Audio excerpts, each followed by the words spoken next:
한반도. 전 세계 군사 전략가들이 이 작은 땅을 두고 움직이지 않는 항공모함이라고 부르는 데는 다 이유가 있습니다. 미국 전략 전문가는 직접 한국에 발을 디딘 후 이렇게 말했습니다. 이곳은 단순한 군사기지가 아니었습니다. 국가 전체가 살아있는 전선이었습니다. 군산에서는 전투기가 이륙 후 단 58분 만에 베이징 상공에 도달하고, 오산에서는 사이버 위협을 0.7초 안에 감지하며, 평택에서는 지상, 공중, 해상 전력을 7분 안에 가동할 수 있습니다. 미국 전문가는 한국 곳곳을 직접 탐사하며 한 가지 결론에 도달했습니다. 미국이 한국을 지켜주는 줄 알았지만 오히려 미국이 한국에 의존하고 있었습니다. 그는 말합니다. 한국은 총 없이 전쟁을 막는 나라이고 기술과 시스템으로 세계를 방어하는 국가라고요. 불침 항공모함 한국. 그 전략의 최전선에서 벌어진 놀라운 실화가 지금 시작됩니다. 저는 제이크 도슨입니다. 전 미국 국방부에서 인도태평양 전략을 다뤘고 지금은 조지타운 대학교에서 국제안보를 가르치고 있습니다. 워싱턴 펜타곤 전략실 회의실 한켠 맨 뒷자리에 앉아있던 저는 국방장관이 꺼낸 한마디에 온몸이 굳어졌습니다. 이제는 한반도를 항공모함으로 봐야 합니다.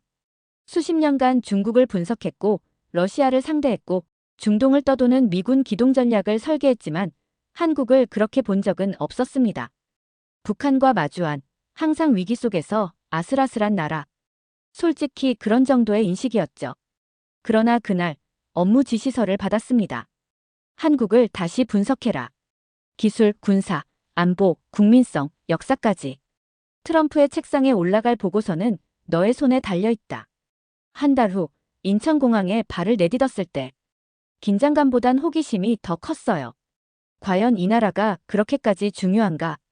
정말 중국이 두려워할 정도의 역량을 가진 건가? 처음 군산 공군기지에 도착했을 땐 이게 과연 최전선인가 싶었습니다. 공항보다 조용했고 주변에 민가가 가까워서 긴장감보다는 평온함이 먼저 느껴졌죠. 하지만 그건 착각이었습니다. 58분입니다. 눈앞에 선 공군 중위는 단정한 군복을 입고 있었고 제게 말할 때 눈썹 하나 까딱하지 않았어요. 그의 말은 이렇게 이어졌습니다. 군산에서 이륙해 베이징까지 도달하는데 걸리는 시간입니다. 우리 편대 기준으로요. 저는 물었습니다. 실전에서 가능한 이야기인가요? 그는 짧게 웃으며 이렇게 말했어요. 실전에서만 가능한 이야기입니다. 그 말을 듣는 순간 제 머릿속에서 망치로 얻어맞은 듯한 충격이 밀려왔습니다. 미국은 오키나와, 괌, 필리핀 등지에 무수히 많은 기지를 갖고 있지만 중국 수도를 전투기로 1시간 내 직공할 수 있는 유일한 장소는 이곳, 한국뿐이었습니다. 그날 이후 기지 내부를 함께 돌며 작전 브리핑을 받았어요. 무인기 실시간 대응 시뮬레이션, 적국 도발에 대한 스크램블 시스템, 그리고 전시 자동 출격 체계까지. 어느 하나 허술한 곳이 없었습니다. 특히 제 눈길을 사로잡은 건 실전 상황을 가정한 7분 내 무장 탑재 완료 시스템이었습니다. 미 공군에서도 3분 스탠바이란 말은 들어봤지만 이처럼 기계와 사람이 하나처럼 움직이는 장면은 처음 봤습니다. 가장 놀라운 건 그들이 가진 장비가 최신이 아니었다는 점이었습니다. F-35도 있었지만 상당수는 여전히 F-15K, KF-16 같은 기체들이었죠. 하지만 그들에겐 장비보다 더 강력한 무기가 있었습니다. 훈련량, 그리고 의지. 브리핑을 마치고 중위에게 물었습니다. 이렇게까지 철저히 준비하는 이유가 뭔가요?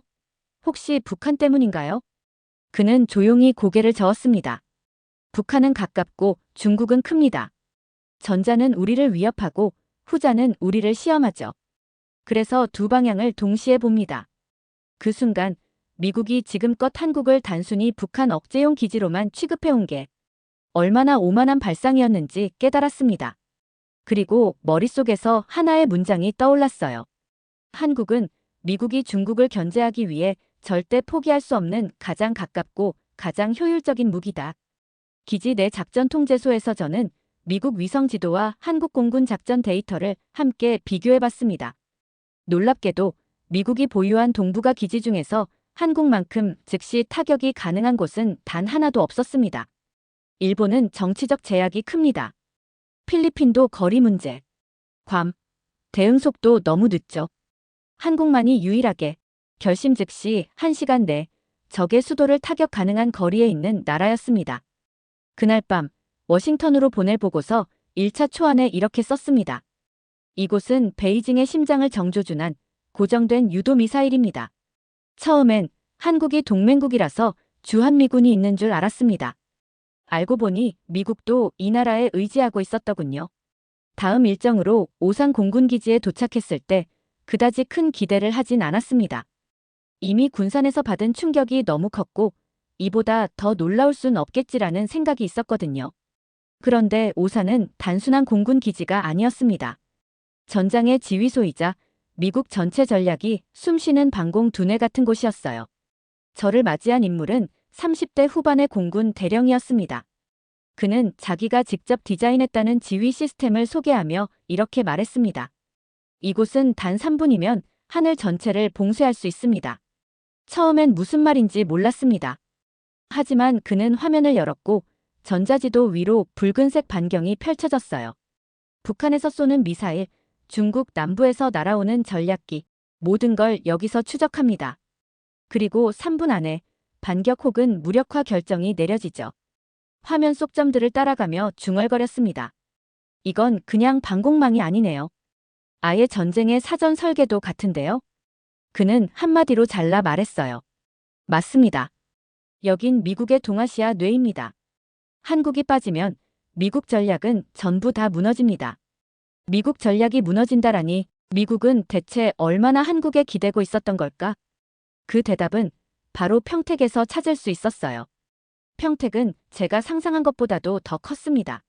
전 세계 미군 기지 중 두 번째로 큰 규모였고 기지는 단순히 병력을 주둔시키는 공간이 아니라 공격, 방어, 보급, 정비, 지휘, 의료까지 모든 걸 포함한 전방 군사국가였습니다. 가장 인상적이었던 건 중국이 한국의 전략적 위치를 얼마나 두려워하는지를 상징적으로 보여주는 자료였습니다. 한 벽면엔 중국 관영 언론이 내보낸 방송 캡처들이 붙어 있었는데 그 가운데 한 문장이 유독 눈에 들어왔어요. 만약 미국이 한국에서 철수한다면 우리는 동북아의 주인이 될 것이다. 이건 한국이 강해서가 아니라 한국이 떠나면 미국의 방어선이 공중분해된다는 걸 중국도 알고 있다는 뜻이었어요. 사실상 일본은 정치적 제약이 너무 많고 대만은 아직 불안정하며 필리핀은 기지 재협상 중입니다. 현재 중국을 상대로 미국이 확실히 발을 디디고 있는 땅은 오직 한국 하나뿐입니다. 그래서 트럼프 대통령도 이렇게 말했겠죠. 한국은 움직이지 않는 항공모함이다. 그것도 중국 바로 앞에 떠 있는 함정이다. 그 말을 처음 들었을 땐 정치적 수사라고만 생각했지만 이제는 군사적 표현 그 자체라는 걸 알게 되었습니다. 오산과 평택을 돌고 나온 날 밤 저는 주한미군 정책 보고서에 새로운 단락을 추가했습니다. 우리는 한국에 주둔하는 것이 아니라 한국을 빌려 전 세계를 지키고 있는 것이다. 한국이 무너지면 미군 전략은 수비가 아닌 후퇴로 바뀔 수밖에 없다. 그리고 깨달았습니다. 미국은 한반도를 보호하고 있는 게 아니라 사실은 한국이라는 거대한 구조물에 스스로를 의지하고 있었던 겁니다. 평택 기지를 나선 다음 날 저는 전혀 다른 장소에 도착했습니다. 군복이 아니라 조끼를 입었고 콘크리트 대신 갯벌과 철탑이 있는 곳이었어요. 서해 최북단의 어업 감시선. 평범해 보이는 그 배 위에서 상상조차 못했던 위협과 마주했습니다. 저기 보이십니까? 함장께서 쌍안경을 건네주셨고 그 순간 저는 얼어붙었습니다. 바다 한가운데 망망대해 위에 떠있는 회색의 거대한 철 구조물. 군사 레이더 같기도 하고 해양 관측소 같기도 했지만 정체는 아무도 명확히 알지 못한다고 했습니다. 저건 중국이 설치한 겁니까? 함장은 고개를 끄덕였어요. 명확하게 답은 안 합니다. 하지만 좌표상 중국 소속 민간 회사가 시공한 것으로 추정되며 현재도 인공섬 확장을 위한 탐사선이 자주 접근하고 있습니다. 이건 단순한 해양 개발이 아니었습니다. 전형적인 군사화의 전초 과정이었죠. 그 순간 머릿속을 스쳐간 한 단어. 수빅만. 1992년 필리핀에서 미군이 철수했을 때와 너무도 닮은 그림이었습니다. 그 당시 필리핀 국민들은 이젠 독립해야 한다며 미군을 떠나보냈죠. 그리고 불과 5년 뒤 중국은 남중국해에 구단선을 긋고 자기 바다라고 선언해버렸습니다. 그 시작도 이런 구조물이었죠. 작고 애매하고 무대응하기 쉬운 그것들. 저는 물었습니다. 왜 그냥 두는 겁니까? 왜 이걸 파괴하지 않죠? 함장은 조용히 웃었습니다. 폭파하면 전면전입니다. 중국도 그걸 노리고 있어요. 우리가 먼저 손떼게 만들려는 거죠. 그러니 가만히 감시하는 수밖에 없습니다. 잠시 후 파도가 부서지는 쪽에서 해상경비정 한 척이 접근했습니다. 중국 측이 보낸 감시선이었죠. 국기도 없고 무장도 드러내지 않았지만 바다를 나눠 갖겠다는 표정만은 선명했습니다. 그날 바다에서 내려와 근처 해병대 부대와 식사를 함께 했습니다. 식사 중 한 병사가 묻더군요. 미국에선 우리 해역이 얼마나 중요하다고 생각합니까? 저는 대답할 수 없었습니다. 워싱턴의 전략가들이 도표 위에서만 이 해역을 다루는 걸 봐왔거든요. 실제 위협이 냄새, 바다의 떨림, 그 안의 병사들. 그건 이 나라 사람들만이 진짜로 느끼고 있었습니다. 한국이 이 바다를 지키지 못하면 다음은 일본이 아니라 하와이일 수도 있겠구나. 바다는 육지보다 더 쉽게 뺏깁니다. 국경선이 없고 소유권이 모호하고 국제 여론도 느립니다. 그리고 중국은 그 느린 틈 사이를 파고드는데 도가 텄죠. 그날 밤 중국은 땅 위가 아니라 바다 아래서 전쟁을 시작한다는 제 옛 상사의 말이 떠올랐습니다. 그리고 보고서에 이렇게 썼습니다. 필리핀이 미군을 내쫓은 뒤에 그 바다를 되찾는데 30년이 걸렸다. 한국이 같은 실수를 반복하게 둘 수는 없다. 그때는 수빅만이었지만 이번에는 서해가 될 것이다. 그리고 그 다음은 한반도 전체일 수 있다. 며칠 뒤 오산 공군기지를 다시 찾았습니다. 군산에서 처음 발을 디뎠을 때와는 달리 이번엔 마음가짐부터 달랐어요. 왜냐하면 며칠 전 트럼프 대통령의 인터뷰를 직접 보고 있었거든요. 그는 이렇게 말했습니다. 아프가니스탄에서 바그람 공군기지를 내준 건 미국 역사상 가장 어리석은 결정이었다. 그 기지는 단 1시간 만에 중국 핵심 시설을 타격할 수 있는 위치에 있었기 때문이다. 그동안 펜타곤 회의실에서 바그람 철수를 두고 수없이 토론했지만 트럼프의 시선은 정확히 핵심을 찔렀던 것 같았습니다. 바그람을 잃었을 때 미국은 단지 하나의 기지를 뺏긴 게 아니었습니다. 중국을 견제할 수 있는 하늘의 출입구 하나를 완전히 상실한 셈이었죠. 그렇다면 지금 미국이 지키고 있는 유일한 대체지는 어디인가? 그리고 그 답은 너무나 명확했어요. 바로 오산.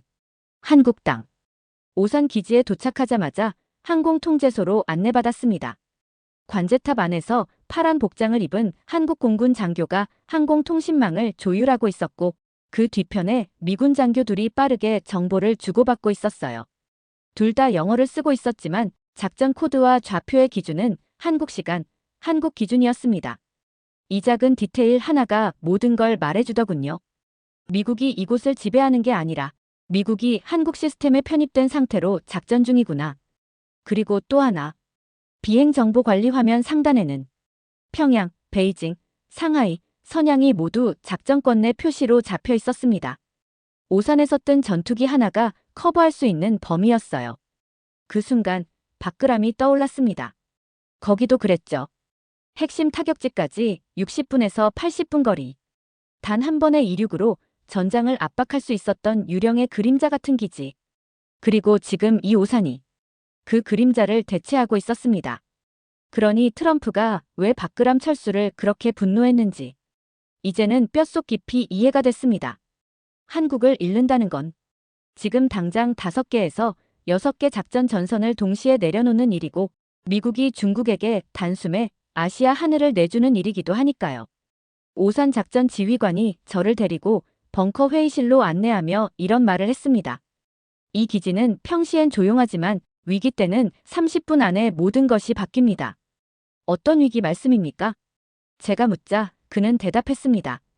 북한 도발, 중국 공중 도발, 미사일 발사. 그리고 무엇보다 주한미군 철수 결정입니다. 순간 깜짝 놀랐습니다. 미군 철수 자체가 이곳에선 전쟁 시나리오의 일환이었던 거예요. 이건 단순한 협정 문제가 아니었습니다. 전쟁의 첫 단추. 미국이 오산을 내준다는 건 이제 아시아에서 발 빼겠다는 선전포고나 다름없었고, 그렇게 된다면 전선은 한국이 아닌 미국 본토로 밀려나게 될 겁니다. 이 사실을 알고 나니 워싱턴에서 흔히 이야기하던 주한미군 감축이 얼마나 무지하고 위험한 발상인지 통렬히 느껴졌습니다. 그날 밤 트럼프의 말이 단순한 정치적 외침이 아니라 진짜로 이 시대가 외면할 수 없는 전략적 고백이었단 걸 인정할 수밖에 없었어요. 밥그람을 지켰어야 했고 이제 오산은 절대 내줘선 안 된다. 저는 다음 보고서에 이렇게 썼습니다. 오산은 단순한 군사기지가 아니다. 이는 미국이 중국에게 줄 수 있는 마지막 경고이자 아시아 전략 전체를 버티고 있는 가장 가느다란 그러나 가장 강력한 실선이다. 워싱턴으로 돌아가기 전 마지막 일정 중 하나는 삼성 반도체 캠퍼스를 방문하는 것이었습니다. 사실 이건 군사 시찰은 아니었어요. 하지만 국방부가 이 방문을 포함시킨 이유는 따로 있었죠. 지금 미국이 중국에게 당하고 있는 건 총이 아니라 기술입니다. 제게 이 말을 해준 건 미 국방부 전략기획국의 친구였습니다. 그는 이렇게도 말했죠. 중국은 총 없이 전쟁을 벌이고 있고 그 전장의 최전선에 한국이 서 있다. 그 말을 믿지 않았습니다. 그래서 직접 오게 된 겁니다. 경기도의 평범한 공단 지역, 그 안에 삼성의 반도체 단지가 있었습니다. 첫 인상은 조용했고 경비는 철저했으며 들어가는 모든 차량과 사람은 검색을 거쳐야 했어요. 저를 안내한 건 기술보안팀의 한 엔지니어였습니다. 그는 말수가 적었고 조심스러웠지만 한 문장이 아직도 잊히지 않습니다. 우리가 무너지면 중국이 승리합니다. 그곳의 공기엔 땀과 긴장, 그리고 책임이 묻어 있었습니다. 최첨단 클린룸 안에서 수천 개의 칩이 일나노 단위로 깎이고 조립되며 전 세계의 통신과 컴퓨터, 그리고 무기를 움직일 준비를 하고 있었어요. 그중엔 미국 국방성의 통신칩도 있었고 중국이 감히 복제하지 못한 설계들도 포함돼 있었죠. 그곳에서 질문했습니다. 이 기술들이 중국으로 흘러갈 위험은 없습니까? 엔지니어는 단호하게 말했어요. 우린 24시간 감시합니다. 물리적 보안뿐 아니라 AI 기반의 침투 탐지, 그리고 모든 인력의 경로까지 추적합니다. 그래도 중국은 계속 도전할 텐데요. 그러니까 더 조용히, 더 빠르게, 더 깊게 막는 거죠. 순간 전장에 있다는 생각이 들었습니다. 소총도 전투복도 없지만 이보다 더 치열한 전쟁터는 없었어요. 그리고 동시에 깨달았습니다. 한국은 이 싸움을 미국을 위해서 하는 게 아니구나. 그들은 자기 기술을, 자기 미래를, 그리고 자기 나라를 지키기 위해 싸우고 있었던 겁니다. 그리고 그런 한국의 기술력과 보안 체계는 중국이 가장 두려워하는 지연장벽이자 미국이 절대 놓칠 수 없는 기술 방패였습니다. 보고서엔 이렇게 정리했습니다. 미국이 아무리 F-35와 이지스를 갖고 있어도 그것들이 작동하지 않으면 무용지물이다. 그리고 그 작동을 가능케 하는 부품의 40% 이상은 한국 땅에서 출발한다. 한국의 기술은 무기보다 강하다. 조용히 적의 손발을 묶고 미군의 눈과 귀를 유지시켜주는 침묵 속의 방패다. 그날 저녁 숙소로 돌아오던 길에 스마트폰으로 뉴스를 하나 봤습니다. 중국 히토류 수출 전면 중단 조치, 미국과 반도체 전쟁 본격화. 웃음이 나왔습니다. 이제 중국도 본격적으로 칼을 빼든 거죠. 서울에 머물던 어느 밤 워싱턴에서 급하게 메일 한 통이 도착했습니다. 제목은 짧고도 강렬했죠. 주한미군 병력 감축 유출. 처음엔 또 루머인가 싶었습니다. 워싱턴에서 이런 얘기가 나오는 건 처음이 아니었거든요. 부시 때도 오바마 시절에도 비슷한 설은 있었습니다. 하지만 이상하게도 이번은 분위기가 달랐어요. 백악관은 부인했지만 국방부는 침묵했습니다. 그날 새벽 저는 국정원자문연구원과 비공식 면담을 가졌습니다. 그는 미묘한 표정으로 말했어요. 실제로 감축은 일어나지 않을 가능성이 높습니다. 하지만 감축을 논의한다는 그 자체만으로도 북쪽과 중국은 움직입니다. 저는 그 말이 무슨 의미인지 곧 실감하게 됐어요. 그로부터 이틀 후 서해에서 중국 감시선 3척이 동시에 접근했습니다. 북한은 동해상에서 장거리 로켓 엔진 실험을 재개했고 러시아는 극동 함대 일부를 동해 쪽으로 재배치했어요. 하나의 말이 셋을 자극한 셈이군요. 그 말에 연구원은 씁쓸히 웃었습니다. 맞습니다. 그 말 한마디가 이 셋에겐 기회로 들렸을 겁니다. 저는 오산 기지로 다시 향했습니다. 거기선 이미 움직임이 감지되고 있었죠. 작전실 스크린에는 중국 해군 함정의 이동 경로가 실시간으로 추적되고 있었고 정보장교는 말했습니다. 감축설 이후로 이동이 빨라졌습니다. 우릴 시험하려는 거죠. 그가 스크린을 가리키며 덧붙였습니다. 저기 보이시죠? 우리가 3시간 늦게 대응했다면 저 경계선 넘었을 겁니다. 그 순간 전율이 돌았습니다. 단 4,500명의 병력이 빠진다는 말 한마디가 지도 위에서 실시간으로 영향을 미치고 있었던 겁니다. 며칠 후 평택 기지 앞 카페에서 휴가 나온 한국 해병 병장을 만났습니다. 그는 미국에서 흘러나온 감축설을 알고 있었고 저에게 이렇게 말했어요. 솔직히 우리는 늘 혼자 싸울 준비를 하고 있습니다. 근데 미국이 함께 서 있을 땐 우린 이길 수 있다는 확신이 들어요. 그 확신이 무너지면 제가 조심스럽게 물었습니다. 그는 단호하게 말했어요. 그러면 지진 않더라도 이기는데 더 많은 피가 필요해질 겁니다. 그 말을 듣는 순간 저는 동맹이라는 단어의 무게가 협정서에 적힌 문장이 아니라 전장의 피와 신뢰 위에 세워진 현실임을 절감했습니다. 보고서에 이렇게 적었습니다. 주한미군 감축은 숫자의 문제가 아니다. 그것은 미국의 의지에 대한 시험이며 그 시험의 대상은 오직 북한과 중국만이 아니다. 한국 역시 그 시험을 보고 있다. 그리고 그들이 미국의 등을 보게 되는 순간 동맹은 무기가 아닌 기억이 된다. 그날 밤 저는 마지막으로 평택 미군 기지 내 복합작전통제센터를 다시 찾았습니다. 그곳엔 미군 3명과 한국군 5명이 함께 앉아 새벽까지 정보를 교환하고 있었습니다. 총도 칼도 외침도 없었지만 그곳에서 저는 분명히 느꼈습니다. 이들은 함께 싸우는 군대였고 함께 물러서면 모두가 무너질 전선 위에 있다는 걸요. 서울에서 마지막 보고서를 준비하며 한국 전체를 다시 바라보게 됐습니다. 처음 이 땅에 왔을 땐 군사적 거점이자 지정학적 전략지 정도로만 봤죠. 하지만 지금은 전혀 다른 그림이었습니다. 이 나라는 하나의 국가를 넘어 하나의 시스템이었습니다. 그리고 그 시스템은 지금 미국 전체를 떠받치고 있었어요. 그걸 체감한 건 국가정보자원관리원에서 내부 시연을 보던 중이었습니다. 정확히 말하면 한국의 사이버 안보 대응 체계 시연이었죠. 화면엔 한국 전역의 디지털 기반 시설이 실시간으로 분석되고 있었고 침입이 발생하면 0.7초 안에 차단, 1.5초 안에 소스 역추적, 3초 이내에 국가 단위 공유 체계가 작동된다고 했습니다. 이건 군사 시스템이 아닌데 실질적인 전쟁 대응 구조네요. 제가 놀라서 묻자 담당 연구원은 이렇게 대답했어요. 사이버가 뚫리면 군도, 경제도, 외교도 다 무너집니다. 미국은 방대한 예산을 쏟아붓고도 민간, 군, 정보기관을 실시간으로 엮는 시스템을 아직 완성하지 못했는데 이후로 전 국방, 산업, 외교 분야의 회의에도 참여했습니다. 모두가 공통적으로 강조하는 한 가지. 우리는 한 손으론 전쟁을 대비하고 다른 한 손으론 세계 시장을 움직이고 있다.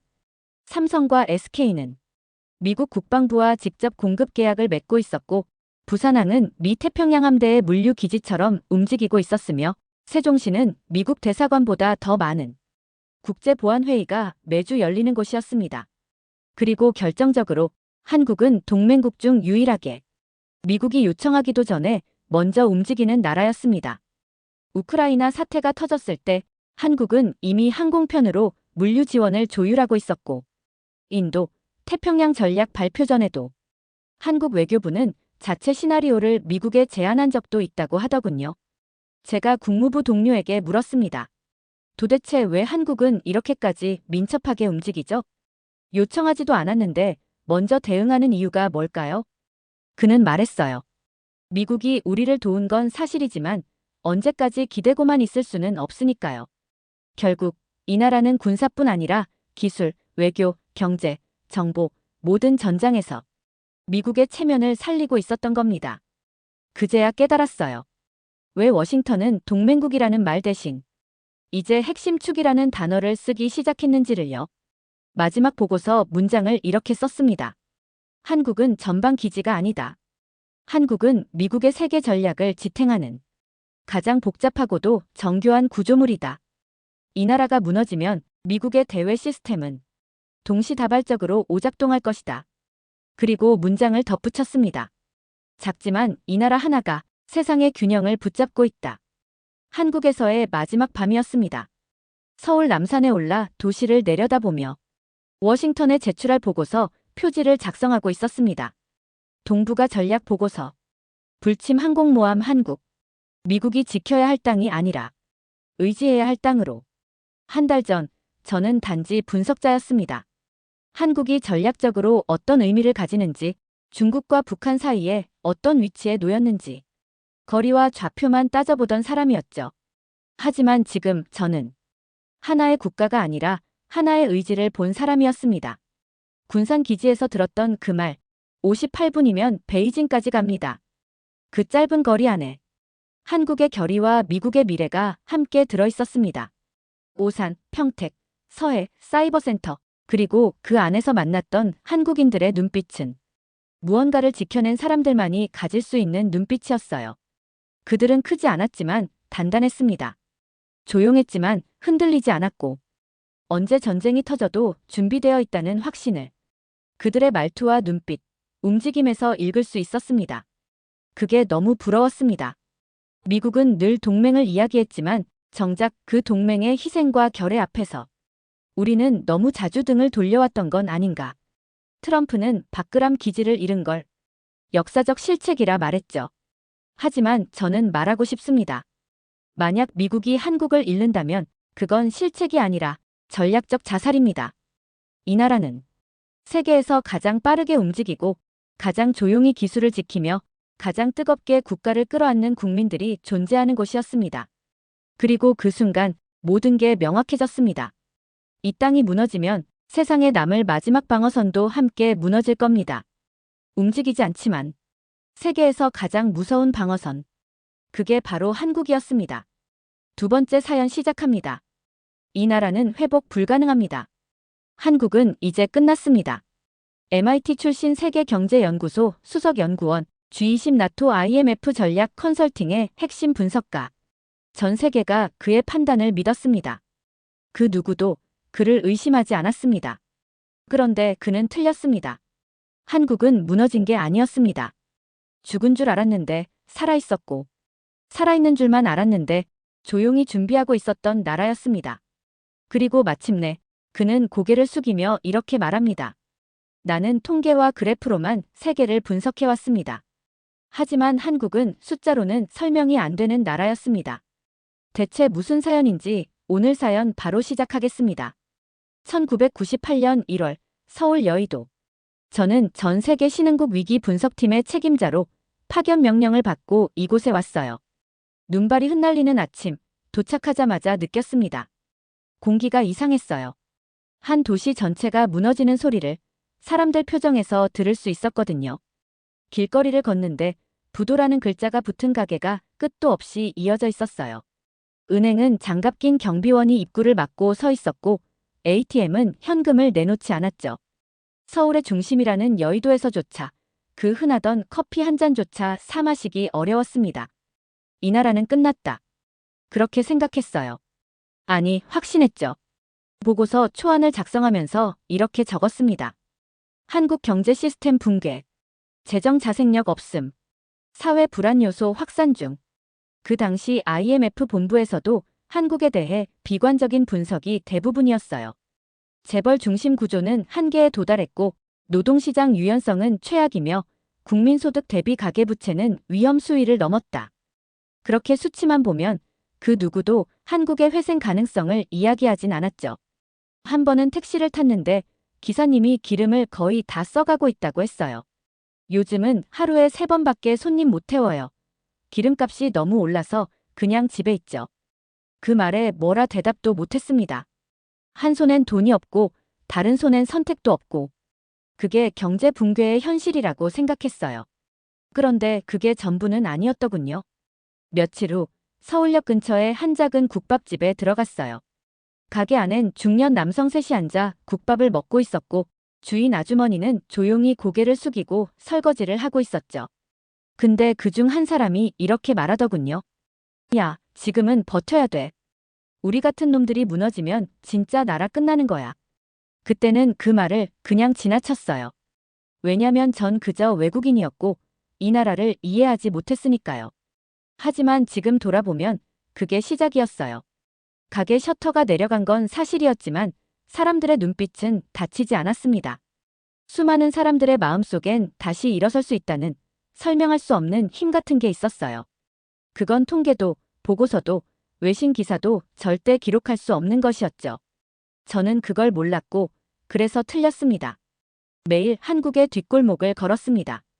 여의도 을지로, 가산동, 대기업 본사보단 이 나라가 실제로 어떻게 움직이고 있는지 보고 싶었어요.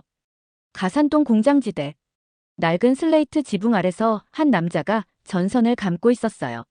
쇳가루에 범벅된 얼굴, 휘어진 손가락, 하지만 눈빛만은 또렷했죠. 조심스럽게 물었습니다. 이 어려운 시기에 사업을 시작하신 겁니까? 그는 웃으며 말했어요. 우리 애들 밥은 먹여야 하잖아요. 오래전 노트에 남겨있던 조태식이라는 그 남자의 이름은 아직도 기억에 남아요. 몇 달 전까진 대기업 생산직으로 일하다가 구조조정으로 해고됐대요. 집에 있던 전동드릴 하나 들고 납품하던 부품을 직접 만들어 보기 시작했다고 하더군요. 처음엔 문짝 한 장 겨우 팔았답니다. 그런데 입소문이 나기 시작하면서 조금씩 일이 들어왔대요. 그냥 먹고 살려고 한 거예요. 그 말에 놀랐습니다. 혁신이란 단어 없이도 이 사람은 혁신을 하고 있었던 거였죠. 다음 날은 영등포 골목시장. 점포를 하나 비운 자리에 4명이 공동 창업을 했더군요. 셋은 구조조정된 회사 동기였고 하나는 그중 한 명의 처남. 하나같이 정장을 입고 있다가 지금은 앞치마를 두르고 있었어요. 와이셔츠 벗었지만 삶은 다시 입었죠. 그 멘트가 간판 밑에 적혀 있었어요. 정말이지 그 문구 하나에 전율을 느꼈습니다. 실업률은 상승 중이고 부동산은 폭락하고 원화는 추락했는데 이 땅의 사람들은 어딘가에서 계속 다시를 준비하고 있었어요. 미국 본사의 보고서를 쓰기 위해 그 데이터를 엑셀에 입력했죠. 창업수 증가율, 자영업 증가 추이, 소상공인 매출 회복률. 그런데 이상했어요. 숫자는 너무 작았고 변화는 미미했어요. 하지만 알 수 있었습니다. 그 작은 움직임이 어쩌면 곧 폭풍처럼 터져 나올 수 있겠다라는 것. 왜냐하면 이들의 눈빛은 통계보다 강했거든요. 그걸 골목의 기적이라 부르기로 했습니다. 은행이 문을 닫은 자리에서 사람들은 자판기를 만들고 노점에서 아이디어를 냈고 건물의 지하에선 낡은 기계들을 조립하며 신생기업을 키우고 있었어요. 서울의 대로변은 조용했지만 이 골목들에선 삶이 소리내며 다시 시작되고 있었던 겁니다. 하루는 조태식 씨에게 물었습니다. 만약 IMF 사태가 없었더라면 이 일을 시작하지 않았겠죠? 그가 고개를 끄덕이며 말했어요. 그렇죠. 아마 지금도 회사에서 평범하게 살았을 거예요. 근데 전 이제 아이한테 아빠가 사장이다라고 말할 수 있어요. 그날 밤 한국 경제의 본질을 다시 썼습니다. 정부나 기업이 아니라 이 국민들이 한국을 재건하고 있었습니다. 정말이지 그들은 결코 주저앉지 않았어요. 비틀거렸고 눈물도 났겠지만 그 누구보다 먼저 일어났습니다. 그리고 그건 제가 상상하던 회복의 방식과는 완전히 달랐습니다. 한국에서 지낸 지 2달쯤 되었을 무렵 하나의 의문에 부딪혔습니다. 골목에서 분투하는 사람들은 분명 인상 깊었지만 한 나라가 회복되려면 정치와 시스템도 움직여야 하잖아요. 그래서 경제부처와 금융감독원, 산업연구원 같은 기관들을 두드렸습니다. 이례적일 만큼 문이 쉽게 열렸어요. 예전엔 외국인 전문가라고 하면 장벽부터 세우던 한국이었는데 이번엔 달랐습니다. 정책 자료를 제출하던 한 과장이 조용히 말했어요. 우리가 무너진 건 외환 때문이 아니라 오만 때문이었어요. 이젠 다시 배워야죠. 나라가 살아남는 법을요. 그 말이 뇌리를 때렸습니다. 정책이 바뀐 게 아니라 태도가 바뀐 거였습니다. 제가 주목한 건 금융구조조정 계획서였습니다. 외환위기 이후 한국은 은행들을 통폐합하고 부실 자산을 정리하는 전례 없는 대수술을 시작했어요. 서울은행과 한일은행이 합쳐져 한빛은행이 되었고 국민은행과 주택은행은 결국 거대한 시중은행으로 재탄생했죠. 그 통합 과정에서 수많은 부실 채권이 정리됐고 재무제표가 처음으로 국제 기준에 맞게 바뀌고 있었어요. 기업들도 변하기 시작했습니다. 삼성, 현대, SK, LG 같은 대기업들은 과거처럼 부채로 몸집만 키우는 전략을 버리고 불필요한 계열사를 정리하고 해외 투자자들 앞에 투명한 회계와 IR 시스템을 내놓기 시작했습니다. 그중 한 기업의 IR 발표회에 참석한 적이 있어요. 통역이 끝난 뒤 미국계 투자자가 이렇게 묻더군요. 진짜로 이렇게까지 바꿀 수 있었던 이유가 뭡니까? 답변은 간단했습니다. 살아남으려면 바뀌는 수밖에 없었습니다. 현장 분위기는 담백했지만 그 안에서 강한 전율을 느꼈어요. 이건 정부의 압박이나 외부의 간섭으로 만든 변화가 아니었어요. 내부에서 자발적으로 고통을 감수하며 만들어낸 변화였던 겁니다. 당시 한국 기업들의 부채 비율은 IMF 직전 평균 400%에 달했는데 2년 뒤엔 절반 이하로 떨어졌습니다. 그리고 그 수치는 제 분석표에서 불가능에 가까운 영역이었죠. 그런데 현실에선 그게 가능했습니다. 왜냐고요? 이 나라는 통증을 회피하지 않았거든요. 대부분의 국가들은 위기를 겪을 때 책임을 전가하거나 외부 원인을 탓하며 버팁니다. 하지만 한국은 그 책임을 끌어안고 안에서부터 스스로를 도려내는 방식을 택했어요. 그건 외국 전문가로선 상상도 못했던 방식이었고 제 보고서 첫 문장이 달라지게 만든 이유였습니다. 한국은 위기 속에서 개혁을 외주화하지 않았다. 지금 생각해보면 이 시기의 변화는 너무 조용해서 뉴스에도 잘 나오지 않았습니다. 하지만 그 조용한 변곡점이 훗날 한국을 다시 세계 중심으로 올려놓은 출발선이었어요. 그때부터 저는 숫자보다 중요한 게 있다는 걸 믿기 시작했습니다. 태도, 방향성, 그리고 진심. 그건 그래프에 찍히진 않지만 역사를 바꾸는 힘이거든요. 또 하나 제가 큰 착각을 한 것이 있었습니다. 한국이 인터넷 강국이라는 말을 처음 들었을 때 저는 비웃었어요. 당시의 인터넷은 미국, 유럽 중심의 이야기였고 아시아에서 그렇게 첨단을 논할 만한 나라가 있다고 생각하지 않았거든요. 2000년 봄, 다시 한국을 찾았습니다. 보고서를 쓰는데 뭔가 빠진 느낌이 있었거든요. 기업도 골목도 사람도 봤는데 어떻게 이 나라가 이렇게 빨리 회복되는지는 아직 설명이 안 됐습니다. 한국에 도착하자마자 공항에서부터 이상한 걸 느꼈어요. 입국장 한쪽에 인터넷 체험 부스가 설치돼 있었죠. 그때까지만 해도 대부분의 나라들은 공항에 광고나 면세점만 잔뜩 늘어놓던 시절이었는데요. 한국은 인터넷을 전시하고 있었습니다. 서울 시내에 있는 국책연구기관을 찾았을 때 젊은 공무원이 이렇게 말하더군요. 앞으론 전화보다 이메일이 더 많아질 겁니다. 그 말을 듣고 저는 피식 웃었어요. 이메일이 주 통신 수단이 된다고. 당시는 미국도 공공기관 이메일 도입률이 50%가 안 될 때였거든요. 그런데 며칠 뒤 지방 출장길에서 기절할 뻔했습니다. 전라남도 어느 시골 마을 노인정 벽에 인터넷 이용법 교실 매주 화요일이라고 적혀 있었어요. 거짓말이 아니에요. 할머니들이 마우스를 잡고 인터넷 강의를 듣고 있었어요. 그 장면을 보며 혼란스러웠습니다. 지금 당장 먹고 사는 것도 버거워 보이는 나라에서 왜 이렇게 미래에 집착하는 걸까? 답은 한 벤처기업 대표에게 들었습니다. 지금 못 먹어도 괜찮아요. 정보를 먼저 가진 사람이 다음 세상을 이끌 테니까요. 그 사람은 20대 청년이었고 지하 창고에서 5명이서 포털 사이트를 개발하고 있었어요. 그 프로젝트가 몇 년 뒤 한국 최대 검색 엔진으로 성장했다는 건 나중 이야기지만요. 한강변을 걷다 우연히 마주친 10대 청소년에게 요즘 뭐가 제일 재밌어요? 라고 물어봤습니다. 그 아이가 말했죠. 인터넷 게임이요. 그 순간 확실히 깨달았어요. 이 나라는 산업 재건을 하는 게 아니었어요. 새로운 문명을 실험 중이었습니다. 한국의 초고속망 보급률은 2000년 기준 세계 2위, 3년 뒤엔 1위가 되었죠. 그리고 그 인프라를 바탕으로 게임, 콘텐츠, IT, 교육, 전자상거래 모든 분야에서 새로운 기업들이 속속 등장하기 시작했습니다. 실리콘밸리 스타일이 아니라 한강밸리라는 말이 생길 정도였어요. 하지만 이건 정부만의 작품이 아니었습니다. 초기에는 정책이 중심이었지만 곧 국민이 주도하는 구조로 바뀌었습니다. 부모는 자녀의 컴퓨터를 위해 허리띠를 졸랐고, 대학생들은 밤을 새워 홈페이지를 만들었고, 직장인들은 퇴근 후 PC방에서 창업 아이디어를 나눴습니다. 저는 그것을 보이지 않는 무기라고 불렀어요.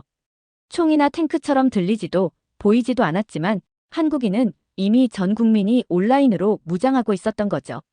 미국의 한 동료가 그랬습니다. 우린 총으로 전쟁을 이겼지만 한국은 키보드로 미래를 가져가겠네. 그 말에 조용히 고개를 끄덕였습니다. 이 나라, 다시 무너질 일이 없겠구나. 왜냐하면 이제 그들은 오프라인 국가가 아니니까요. 한국은 정말 이상한 나라였습니다. 그렇게 무너졌던 나라가 다시 살아나고 있었으니까요. 그 중심엔 골목 상인도 있었고, 학생도 있었고, 그리고 제가 예상하지 못했던 사람들이 있었습니다. 바로 해외에서 성공한 한국 유학파들이었어요. 당시 제 직함은 세계경제연구소 수석연구원이었고, MIT에서 파견된 국제경제분석팀장이기도 했습니다. 그래서 자연스럽게 해외 학자들과 연결된 네트워크가 많았죠. 그런데 2001년 무렵부터 이상한 메일들이 오기 시작했어요. 앤드루, 나 곧 서울 간다. 한국에서 새로운 일 해보려고. 돌아가야 할 이유가 생겼어. 이건 흔한 커리어 전환이 아니었어요. 그들 대부분은 미국 명문대 출신의 실리콘밸리, 월스트리트, 벤처펀드에서 잘 나가던 인재들이었습니다. 그런데 왜 지금, 왜 한국이었을까? 직접 만나서 물었습니다. 한 사람은 이런 말을 했어요. 지금 돌아가지 않으면 10년 후 내 아이가 날 비겁하다고 볼 것 같았어요. 또 한 사람은 조용히 말했죠. 돈은 여기에 많지만 내 나라는 거기 있었어요. IMF 때 부모님이 일터 잃고도 불평 안 하셨거든요. 그걸 보고 그냥 여기 남아있을 순 없었어요. 말문이 막혔습니다. 보통은 더 나은 조건을 찾아 이민을 가는데 이들은 오히려 힘든 조국으로 돌아가고 있었던 거니까요. 서울 강남의 한 공동 사무실에 갔을 때 20대, 30대 청년들이 노트북 앞에 둘러앉아 반도체, 블록체인, 의료기기 같은 분야를 놓고 열띤 회의를 하고 있었어요. 모두 영어가 유창했고 노트북엔 MIT, 스탠퍼드, 옥스퍼드 스티커가 붙어 있었죠. 그중 한 명이 이런 말을 했어요. 외국에서 공부한 지식은 무기일 뿐이에요. 우린 이걸 어디에 쓸 건지가 더 중요해요. 그 순간 완전히 깨달았습니다. 한국의 미래는 기술이 아니라 사람이었어요. 아니, 더 정확히 말하면 국가를 향한 책임감으로 무장한 사람들이었죠. 그들은 조국이 무너지던 시절을 멀리서 지켜만 봤던 게 부끄러웠다고 말했습니다. 그래서 돌아와 벤처를 만들고 대학교 강단에 서고 정부 자문을 맡고 있었죠. 한 연구소에선 귀국한 박사들이 퇴직한 기술자들과 함께 국산 반도체 설계법을 만들고 있었어요. 몇 년 뒤 그 기술이 한국 반도체의 기반이 되었다는 걸 그땐 아무도 몰랐죠.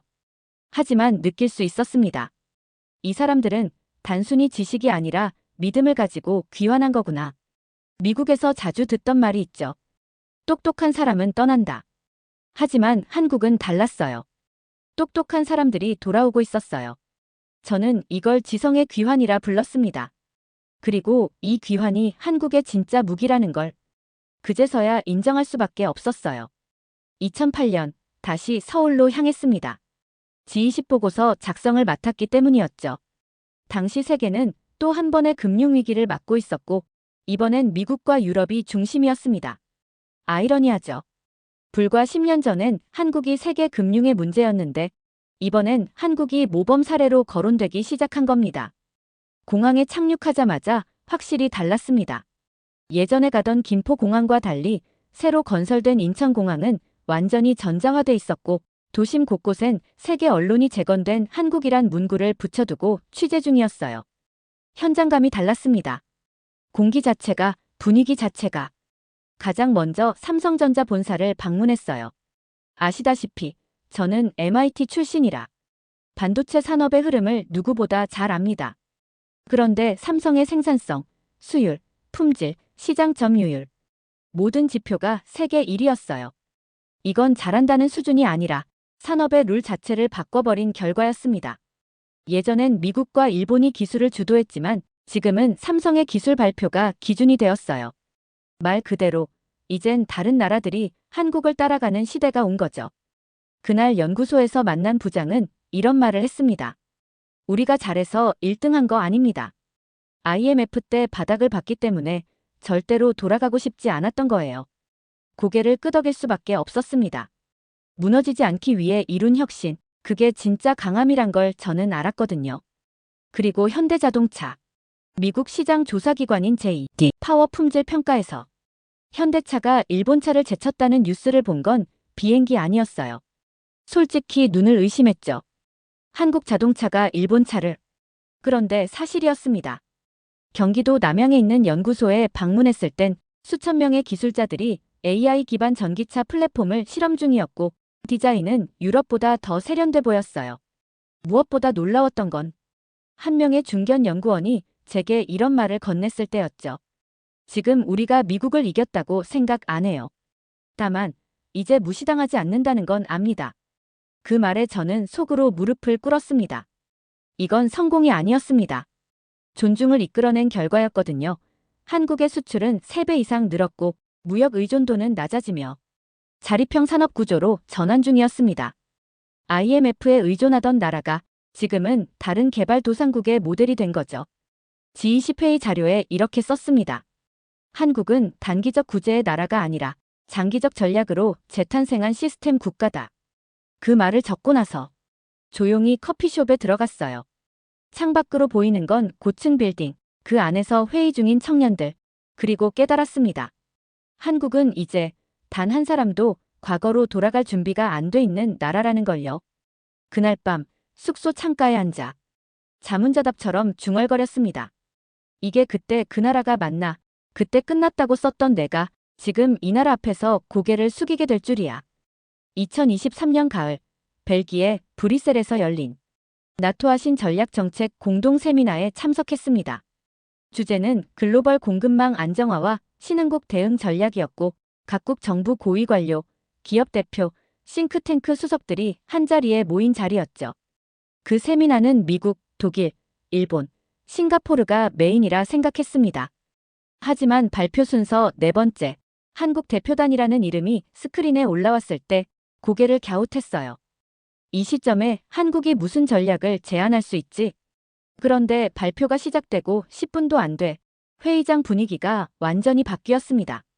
한국 대표는 공급망 단절 시 시뮬레이션, 데이터 기반의 복원 전략, 그리고 에너지 식량 위기 대응을 위한 기술 주권과 국민 협력 모델을 발표했어요. 말이 아니라 실행 가능한 설계였습니다. 무려 5개국이 자리에서 바로 요청서를 써서 발표 직후 한국 대표에게 몰려가 상담을 요청했죠. 그 장면을 멍하니 바라봤습니다. 10년 전만 해도 G20 회의에서 눈치 보던 나라였는데 이젠 전략을 수출하는 나라가 되어 있었어요. 그 발표가 끝난 뒤 미국 대표가 제게 조용히 물었습니다. 앤드루, 한국은 어떻게 저걸 만들었지? 그냥 이렇게 대답했어요. 저 나라 무너졌을 때 준비했거든. 그날 회의 중 쉬는 시간에 복도에서 한국 대표와 짧게 인사를 나눌 기회가 있었어요. 젊은 관료였고 말투는 겸손했지만 눈빛엔 단단함이 느껴졌습니다. 그가 말하더군요. 우린 IMF 이후 절대 다시 끌려가지 않겠다고 다짐했습니다. 이젠 한국이 기준을 제시할 차례죠. 순간 가슴이 먹먹해졌습니다. 그 말이 단순한 외교 수사가 아니라 수천만 명의 생존 기억 위에 세워진 진심처럼 느껴졌거든요. 정책 발표는 끝났지만 여운은 계속됐습니다. 그날 저녁 포럼 회의록 초안을 맡은 제가 작성한 첫 문장은 이랬습니다. 오늘 가장 전략적인 제안을 한국과는 지정학 강국도 경제 대국도 아닌 한국이었다. 예전에는 회의장에서 한국을 바라볼 때 도와줘야 할 나라, 감시 대상국이라는 인식이 강했어요. 하지만 지금은 배울 수 있는 파트너 혹은 경쟁 상대로 인식이 바뀌고 있었습니다. 이건 산업 성공이나 일회성 외교 성과로 이뤄진 게 아닙니다. 25년 전부터 가장 아픈 시절에 세운 시스템과 철학이 결국 국제무대에서 빛을 발하기 시작한 거죠. 그날 회의장 밖에 나와 한참을 멍하니 서 있었습니다. 밤하늘에 떠있는 EU 깃발 옆 태극기가 조용히 펄럭이고 있었어요. 그 장면을 보며 속으로 경례를 했습니다. 이제 한국은 세계가 배우는 나라가 되었다. 그리고 나는 그걸 직접 목격한 사람이다. 2025년 다시 서울에 와 있습니다. 이번엔 출장도 보고서도 아닌 자발적인 방문이었어요. 제 커리어의 마지막을 기록하며 이 나라가 제게 남긴 인상을 직접 확인하고 싶었습니다. 서울은 여전히 바쁘고 치열했지만 그 안에서 이전과는 다른 공기를 느꼈습니다. 무언가가 단단해졌어요. 경제도 아니고 산업도 아니고 국민 그 자체가요. 강남의 스타트업 센터를 방문했을 때 AI와 로봇을 개발하던 30대 개발자가 이렇게 말했어요. 이건 비즈니스가 아니에요. 우린 다음 세대가 더 당당하게 살게 하려고 만들고 있어요. 그 말이 심장을 때렸습니다. 단순한 성공이 아니라 세대를 넘어가는 책임감이었습니다. 퇴근길엔 남대문 시장 근처 식당에 들렀어요. 한국 대통령 탄핵 관련 뉴스를 유심히 보고 있는 제게 가게 주인 아주머니가 느닷없이 이렇게 말하더군요. 우린 IMF 때도 안 망했어요. 전쟁도 이겨낸 나라예요. 지금도 마찬가지예요. 우린 또 해낼 거예요. 저는 웃음도 못 지었습니다. 저 말 한마디에 지난 25년간 한국에서 보고 들었던 모든 장면이 떠올랐거든요. 골목의 기적을 만든 소상공인, 눈물 대신 연구를 택한 과학자, 기술을 안고 돌아온 유학생, 키보드로 무장한 국민, 국제회의장에서 전략을 설계한 젊은 관료. 그들은 다 똑같은 말은 하지 않았지만 모두 같은 결심을 갖고 있었어요. 우리는 무너지지 않는다. 그 믿음 하나로 여기까지 온 거죠. 2025년 현재 한국은 GDP 기준 세계 9위, 국가신용 등급 AA, 반도체 배터리 AI 방산 분야 글로벌 선도 국가, 그리고 가장 신뢰받는 위기관리 국가입니다. 그 안엔 사람들이 감당한 시간과 고통이 녹아 있어요. 이젠 세계가 한국을 부러워하고 분석하며 따라하려 합니다. 하지만 그 누구도 정신까지 복사할 수는 없을 거예요. 한국은 이 모든 걸 정부 명령 없이, 외부 구호 없이 국민 스스로 해냈습니다. 어느 보고서에도 이렇게 쓴 적이 없습니다. 하지만 이젠 말할 수 있어요. 한국은 절대 무너지지 않는 나라입니다. 왜냐고요? 국가보다 국민이 먼저 깨어 있었으니까요. 그리고 국민은 한 번도 싸움을 포기한 적이 없었거든요. 돌아가는 비행기 안에서 마지막 보고서를 닫고 조용히 창밖을 바라봤습니다. 그리고 생각했습니다. 나는 단지 한 나라를 본 게 아니다. 세상을 움직이는 사람들을 본 거다. 그게 한국이었다. 오늘 사연이 재미있으셨다면 구독과 좋아요, 알림 설정까지 부탁드립니다. 더 재미있는 사연으로 돌아오겠습니다. 이상 감동탐험이었습니다.